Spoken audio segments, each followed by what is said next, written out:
Assalamualaikum warahmatullahi wabarakatuh. Saya Nur Aini, saya dari Fakultas Psikologi.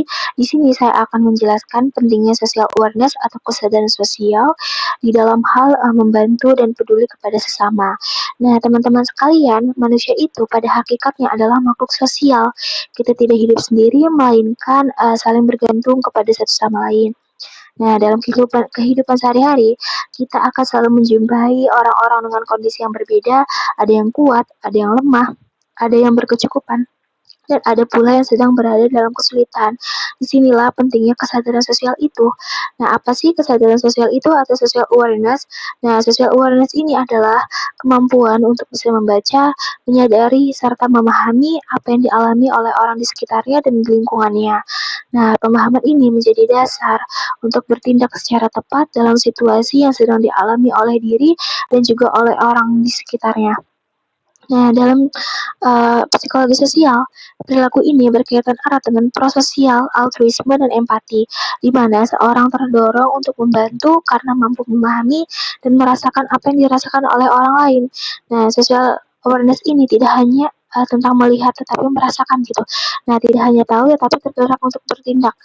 Islam sendiri sangat menekankan untuk saling membantu dan peduli kepada sesama sebagai bagian dari keimanan seorang muslim.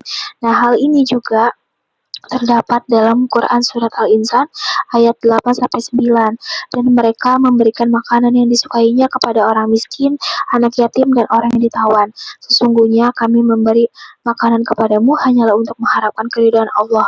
Kami tidak menghendaki balasan dan terima kasih darimu. Nah, ayat ini menggambarkan sikap hamba Allah yang memiliki kepedulian sosial tinggi. Mereka rela memberikan makanan yang mereka sukai kepada orang miskin, anak yatim, dan orang yang berada dalam keterbatasan itu. Nah, ayat ini menekankan juga tentang keikhlasan niat kita gitu. Nah, bantuan yang diberikan semata-mata untuk mengharapkan ridha Allah tanpa mengharapkan balasan pujian atau kehidupan yang semakin individualistis ini. Islam mengajarkan agar kita itu tidak bersikap acuh terhadap lingkungan sekitar. Nah, Islam juga mengingatkan kita agar tidak kehilangan kepedulian terhadap sesama. Nah, Islam juga menanamkan nilai bahwa sikap saling membantu dan memperhatikan orang lain itu merupakan cerminan akhlak mulia sekaligus tanda keimanan seseorang. Nah, keimanan seseorang itu tidak hanya terlihat dari rutinitas ibadah yang dijalankan aja, tapi juga dari bagaimana seseorang itu memperlakukan orang lain dalam kehidupan sosialnya. Nah, ketika seorang muslim itu peka terhadap kesulitan orang lain, ringan tangan dalam membantu, dan tulus dalam peduli, disitulah nilai-nilai Islam itu terlihat secara nyata di dalam kehidupan.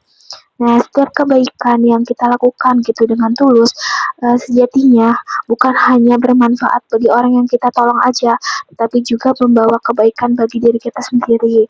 Nah, membantu orang lain itu juga melatih empati, melembutkan hati kita, dan menumbuhkan rasa syukur kita atas nikmat yang Allah berikan. Mari kita membiasakan kepedulian mulai dari lingkungan terdekat kita dulu, yaitu dari keluarga, tetangga, teman, dan orang-orang yang ada di sekitar kita. Jadilah pribadi yang mudah membantu dan memiliki hati yang lapang gitu. Nah, karena sebaik-baiknya manusia adalah yang paling bermanfaat bagi manusia lainnya. Semoga Allah Subhanahu wa Ta'ala membimbing kita untuk senantiasa peduli dan berbuat kebaikan kepada sesama umatnya. Sekian yang dapat saya sampaikan. Wassalamualaikum warahmatullahi wabarakatuh.